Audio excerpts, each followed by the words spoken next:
Sapa Hati bersama Gus Agus. Assalamualaikum warahmatullahi wabarakatuh. Alhamdulillah, bismillah, wala hawla wala quwata illa billah. Qala Allahu ta'ala fil Qur'anil Karim, a'udzu billahi minasyaitonir rajim, bismillahirrahmanirrahim. Subhanaka la ilma lana illa ma 'allamtana innaka antal alimul hakim.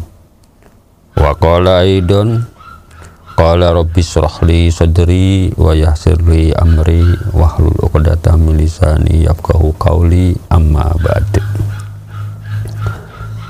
Sobat Dimas di Ajeng yang berbahagia, marilah kita senantiasa panjatkan puji syukur kehadirat Allah Subhanahu wa Ta'ala, yang mana atas limpahan nikmat yang Allah berikan kepada kita, khususnya adalah nikmat iman dan juga kesehatan buat kita semuanya.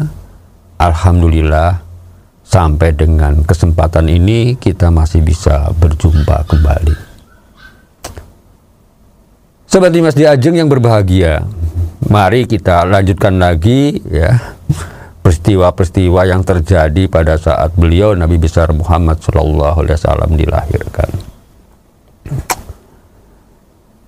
Ya, memang satu peristiwa yang sangat luar biasa ya, yang artinya bahwa beliau itu memang ya sejak dikandung ya oleh ibunya, itu pertanda alam itu memang sudah menunjukkan ya, kalau kita orang-orang yang mau memahami, mau mengerti, menunjukkan bahwa memang beliau ini itu disiapkan oleh Allah Subhanahu wa Ta'ala sebagai orang yang akan menjadi utusan ya, manusia yang akan menjadi utusan Allah Subhanahu wa Ta'ala, tentu dengan berbagai macam hal-hal yang luar biasa yang ada dalam dirinya.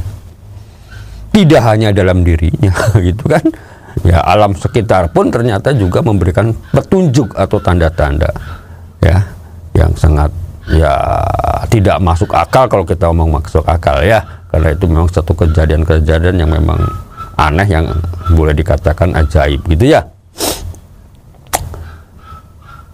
Sobat Dimas di Ajeng yang berbahagia, di samping beberapa waktu lalu kita sudah menyampaikan ya hal-hal yang hubungannya dengan ini ya, ada juga keanehan yang terjadi ya, ini malah di luar daripada Mekah itu sendiri, yaitu di Istana Kisra ya. Istana Kisra itu adalah istana yang megah, yang luar biasa, yang ada di kerajaan Persia ya. Kalau sekarang tuh masuknya ya wilayah Iran gitu. Itu istana yang megah seperti itu kan, istana ini punya 14 menara ya. Ya. Saat malam kelahiran Nabi besar Muhammad SAW ini runtuh ya. Tergoncang dan runtuh dan menimpa daripada peristirahatan daripada raja.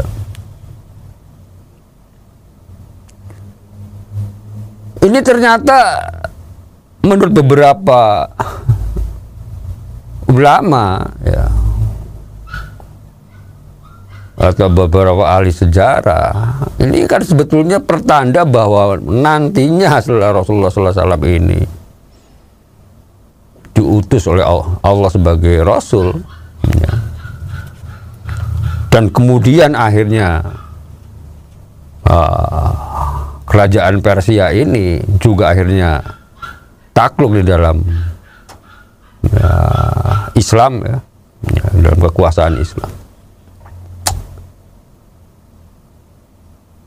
Ini kan satu hal yang bukan hanya sekedar kebetulan, sebetulnya adalah sebagai tanda itu ya, tanda bahwa negara yang kuat saat itu ya, kerajaan yang kuat saat itu akhirnya juga ya menjadi bagian daripada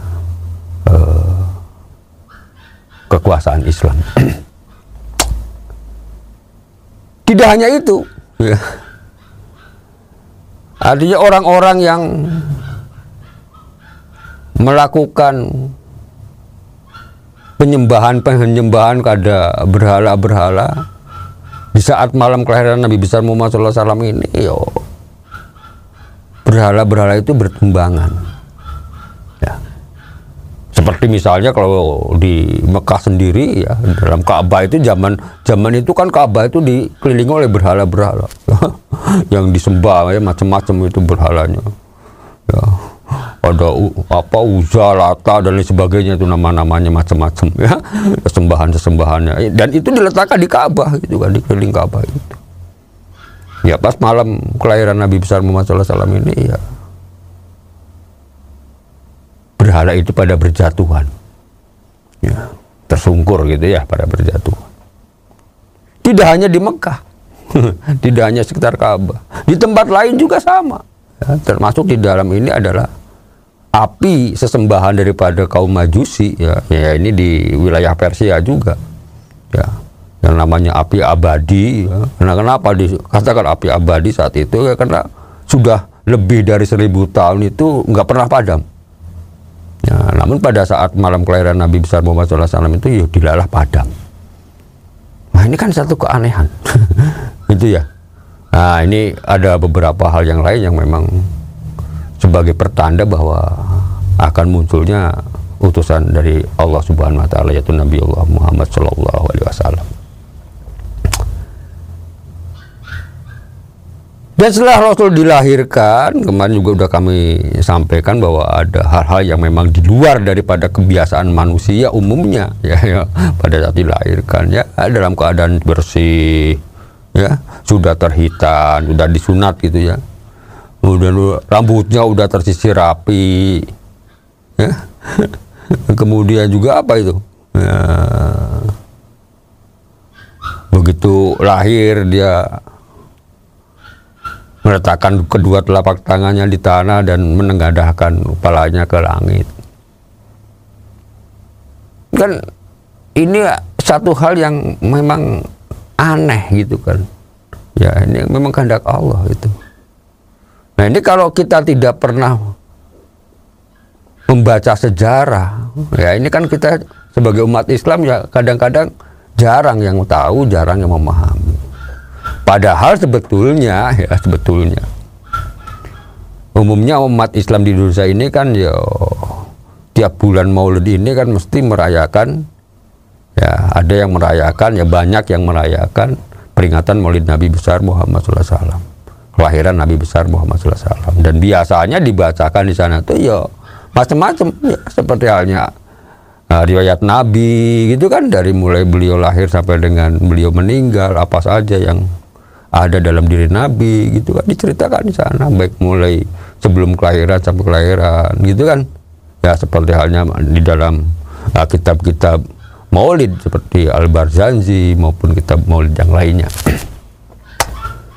Cuman kan ya itu tadi, biasanya kan ya cuman sekedar membaca saja, tapi nggak tahu apa yang ada terkandung di dalam kitab tersebut, sehingga jarang yang masyarakat kita yang memang umumnya masih awam, ya artinya awam di sini ya artinya dalam menerjemahkan kitab-kitab tersebut ya nggak ngerti gitu kan, ya.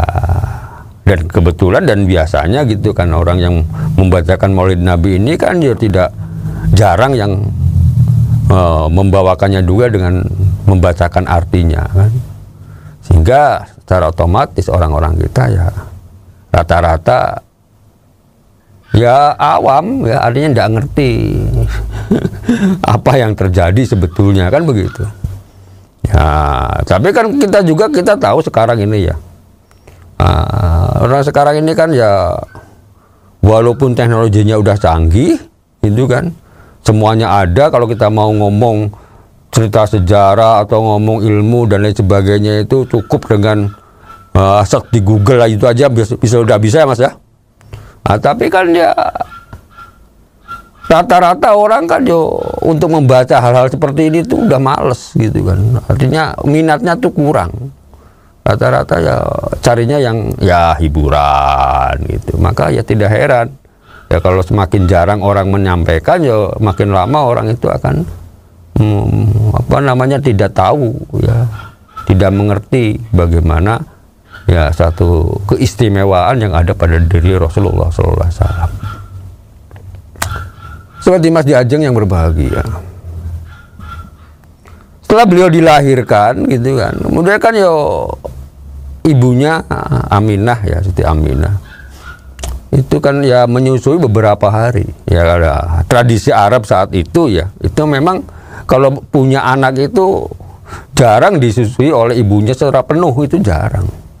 Ya mesti disusukan pada orang lain, itu tradisi sana begitu. Apalagi bagi orang-orang yang mampu, yang kaya gitu kan, dia biasanya memberikan yang menyusui itu adalah orang lain, bukan ibunya sendiri.